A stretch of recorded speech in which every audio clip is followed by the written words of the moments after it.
Hello everyone and welcome to another Starbase video. This video will explain the upcoming station siege mechanics in Starbase in continuation to the capital ships video, so if you want to learn more about how capital ships will work first, make sure to check out that video too.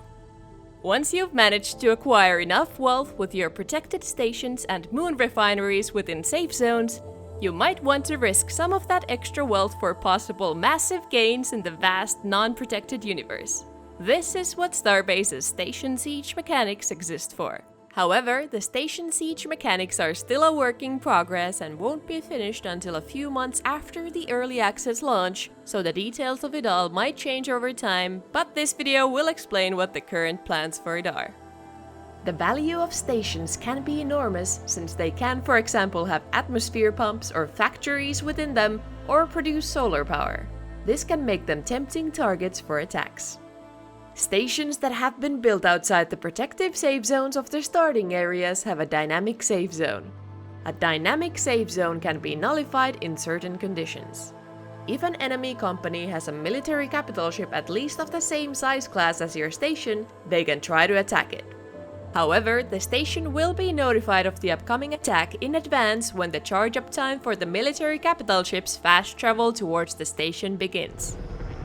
This notification can be anywhere from 24 hours up to 72 hours before the attack, depending on how far the station is and the level of security that the enemy station has. In addition, smaller companies or stations that are being attacked can also affect the time slot of the attack more freely than bigger ones. The defending station can then use this time to prepare for the attack by setting up defenses and gathering their troops. Then, when the attacking capital ship arrives, the safe zones of both the capital ship and the station will be nullified, and the area will be declared a war zone. The war zone is a bigger area than the safe zone of the station. This means that civilian capital ships cannot enter the area, but otherwise anyone can fly there on their own ships to join the battle or to hide and wait for the battle to be over to salvage the wrecks. The civilian capital ships that were already within the war zone when the battle began can stay in the area or fast travel away, but they can't be entered and players can't leave from inside them.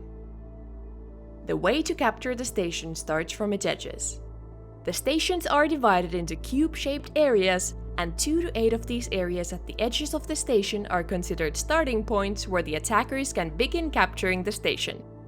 Once you've captured one area, you can start capturing the areas next to that one. However, the attackers can start their assault from any area of the station, but if they wish to capture areas, they have to make their way to one of the starting points and continue from there.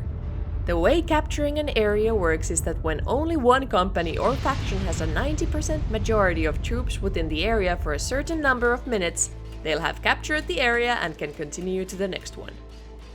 Once enough of these areas have been captured and there aren't too many enemies left on the station will start charging its safe zone to be back up. This will take some minutes, and during this time the station can still be recaptured.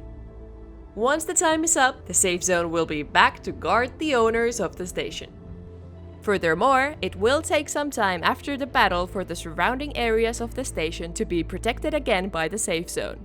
This allows for the spaceship wrecks to be freely salvageable by anyone in the area. However, the same also goes for the capital ships.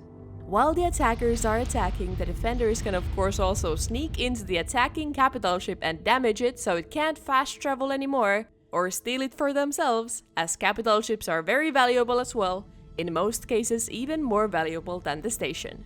Sieging a capital ship works the same way as sieging a station. Both the stations and the capital ships are fully destructible. The damage to them is shown in fracture damage, which looks like this.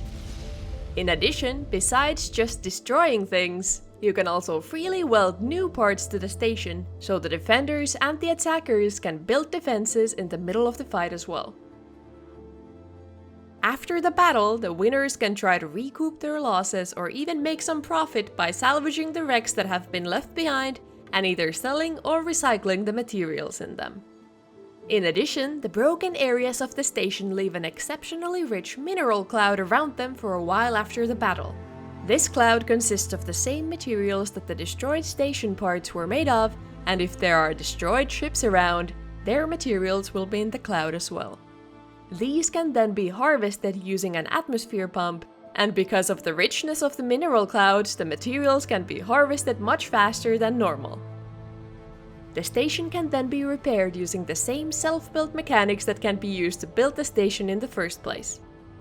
It repairs the broken and missing pieces at the same speed as they were placed, so one piece every second. Since Starbase's universe is massive, countless of these kinds of wars will be going on all around the gas planet Eos and its moons at the same time.